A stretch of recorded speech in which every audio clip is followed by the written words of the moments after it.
when I was exposed to P4T Tarpon, there was a deep resonance that I felt, and that this initiative could really raise awareness of trauma, what trauma means.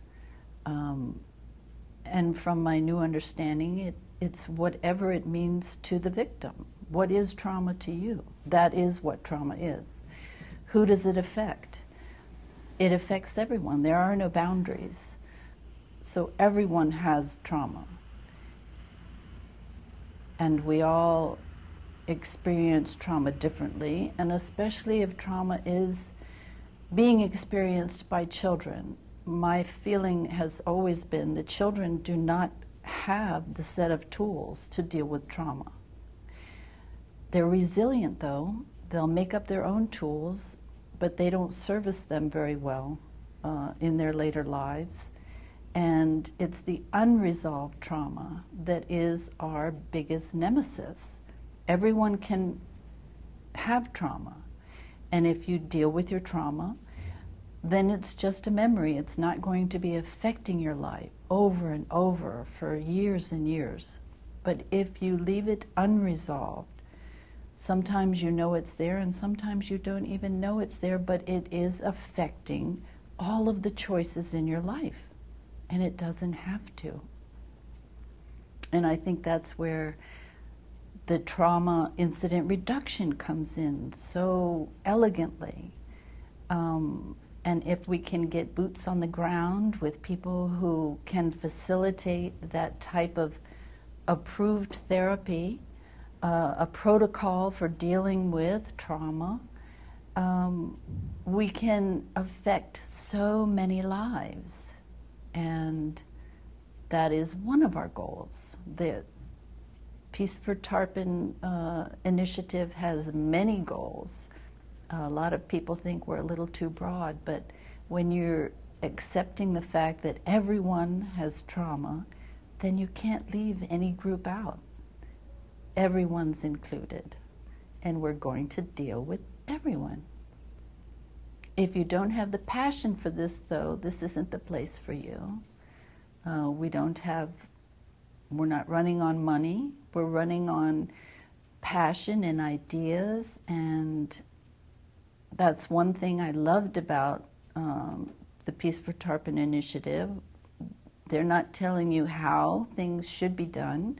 If you have a vision, sit at the table, tell us about it, and we can help facilitate that vision, because those visions are the ones that have the most lasting effects, the most creative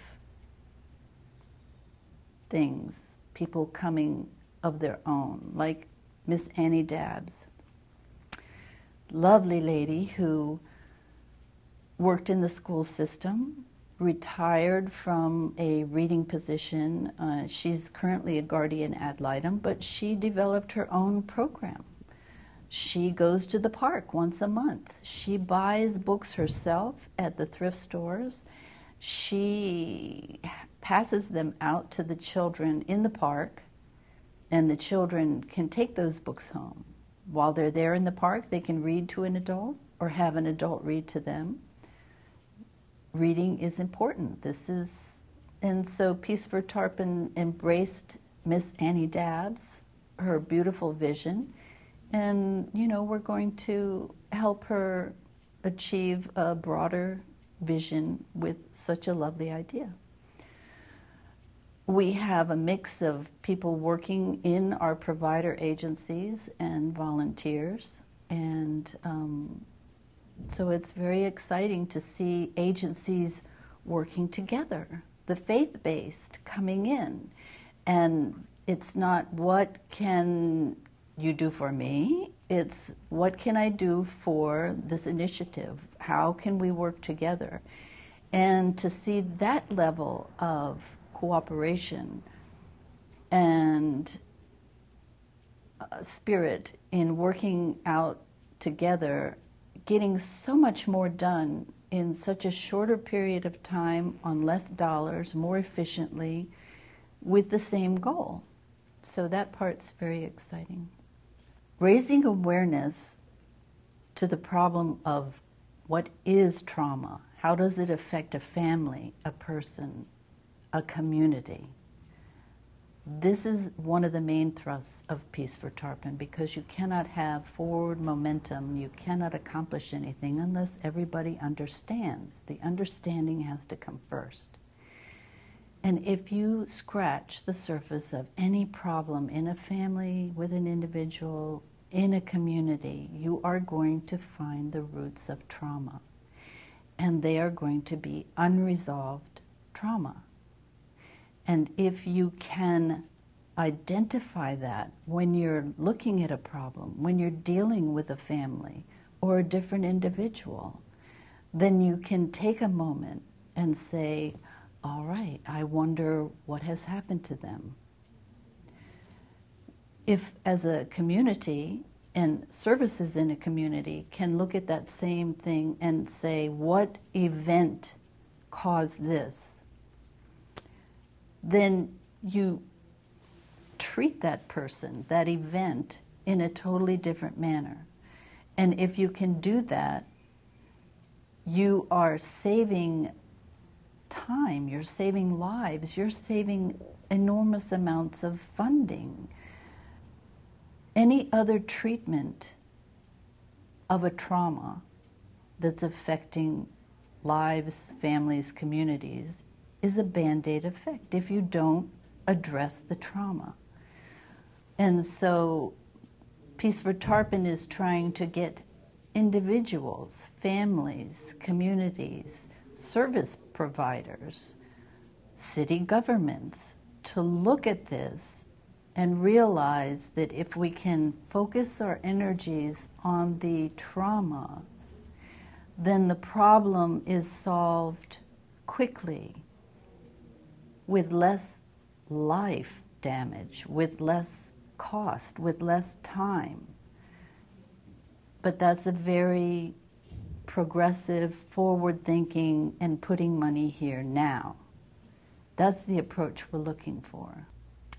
One of the first things Peace for Tarpon wanted to do in a big way was to have a website that would be available for people to look at, providers as well as all the citizens, with information, articles, books they could read, interviews.